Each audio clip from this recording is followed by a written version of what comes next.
Hi there. I just wanted to make a follow-up video from the other day, Religion Killed Jesus.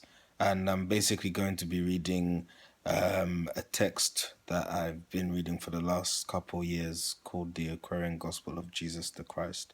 And it's basically a book about the 18 years of Jesus Christ that's not documented in the Bible for whatever reason. So, if you have time for the next 5 minutes, I'd like to share with you a particular chapter that caught my attention, particularly in light of what I was talking about the other day in terms of Jesus being at odds with religion. So, here I go. The Christians in Jerusalem, they meet a man blind from birth. Jesus teaches a lesson on the cause of disease and disasters. He heals the blind man. The Lord with Peter, James, and John were in Jerusalem. It was the Sabbath day. And as they walked along the way, they saw a man who could not see. He had been blind from birth. And Peter said, Lord, if disease and imperfections all are caused by sin, who was the sinner in this case? The parents or the man himself? And Jesus said, afflictions all are partial payments on a debt or debts that have been made. There is a law of recompense that never fails, and it is summarized in that true rule of life. Whatsoever a man shall do to any other man, some other man will do to him. In this we find the meaning of the Jewish law, expressed concisely in the words, tooth for a tooth, life for a life. He who shall injure anyone in thought or word or deed is judged a debtor to the law, and someone else shall likewise injure him in thought or word or deed. And he who sheds the blood of any man will come upon the time when his blood shall be shed by man. Affliction is a prison cell in which a man must stay until he pays his debts, unless a master sets him free that he may have a better chance to pay his debts. Affliction is a certain sign that one has debts to pay. Behold this man. Once in another life he was a cruel man, and in a cruel way destroyed the eyes of one, a fellow man. The parents of this man once turned their faces on a blind and helpless man, and drove him from their door. Then Peter asked, do we pay off the debts of other men when by the word we heal them, drive the unclean spirits out, or rescue them from any form of sore distress? And Jesus said, we cannot pay the debts of any man, but by the word we may release a man from his afflictions and distress, and make him free, that he may pay the debts he owes by giving up his life in willing sacrifice for men or other living things. Behold, we may make free this man that he may better serve the race and pay his debts. Then Jesus called the man and said, would you be free? Would you receive your sight? The man replied, all that I have would I most freely give if I could see. And Jesus took saliva and a bit of clay and made salve, and put it on the blind man's eyes. He spoke the word, and then he said, go to Siloam and wash. And as you wash, say, Jahavehe. This do for 7 times, and you shall see. The man was led unto Siloam. He washed his eyes, and he spoke the word. And instantly his eyes were opened, and he saw. The people who had seen the man for many years sit by the way and beg were much surprised to see him see. They said, is not this man the Job that was born blind, who sat beside the way and begged? He heard them talk among themselves. He said, yes, I am he. The people asked, how were you healed? Who opened up your eyes? He said, a man whom men call Jesus made a salve of clay and put it on my eyes, and bade me say a word and wash in Siloam 7 times. I did as he commanded me, and now I see. A certain scribe was passing, and he saw the man and heard him say that Jesus, by the word, had opened up his eyes. He therefore took the man up to the synagogue and told the story to the priests, who asked the man about the miracle.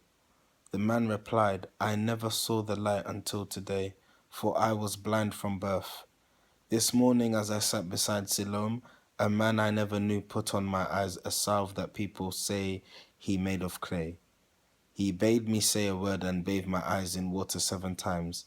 I did as he commanded and I saw. A lawyer asked the man, who was it opened up your eyes? The man replied, some people say his name is Jesus and that he came from Galilee, but others say he is the Son of God. A Pharisee came up and said, this is the Sabbath day. A man who does a work like this, regarding not the Sabbath day, is not from God. Some of the priests were amazed and said, a wicked man could never do a miracle like this. He must possess the power of God. And so they strove among themselves. They asked the man, what do you think about this man from Galilee? He said, he is a prophet sent from God.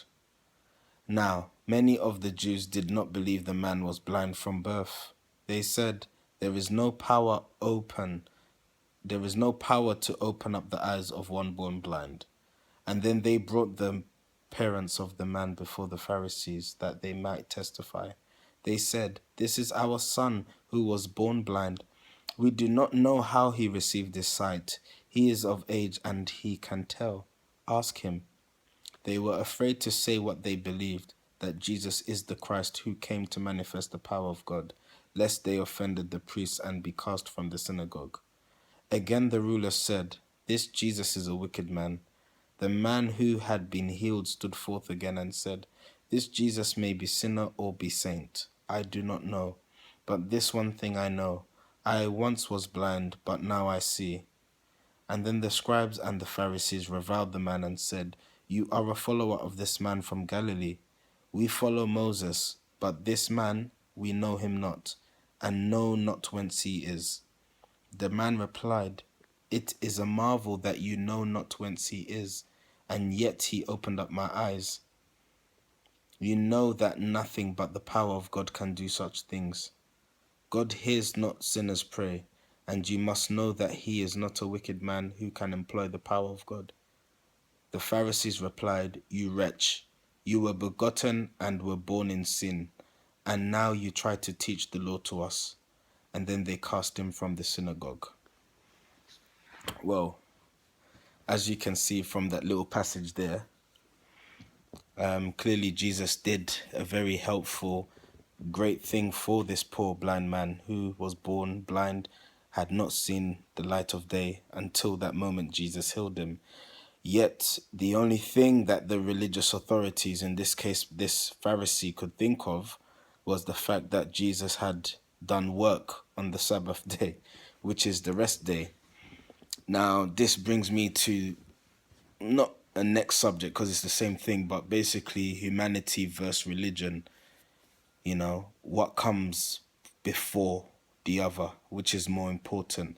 I mean, of course, the whole purpose of religion is for the sake of humanity, yet in life today you find a lot of the time where in such conflicts religion seems to take the upper hand as opposed to humanity. Just look at what's going on in the world today. And so here we have a man, Jesus, who is going around preaching the word, healing the sick, the lame, you know, the outcasts, bringing hope to people. But he's not bearing in mind religious, you know, principles and protocols. He's healing people to make a point. I believe he healed this man on the Sabbath day deliberately. Not that it was a coincidence, but to make the point that, hey, look, it's not about the law, rather it's about the heart. The reason why we were under the law is because through our own ignorance, we could not understand how we can be one with God and be in harmony. So therefore we were given the laws. But now Jesus came to enlighten us, to show us that it's actually through our hearts we have that connection to God, not through any law.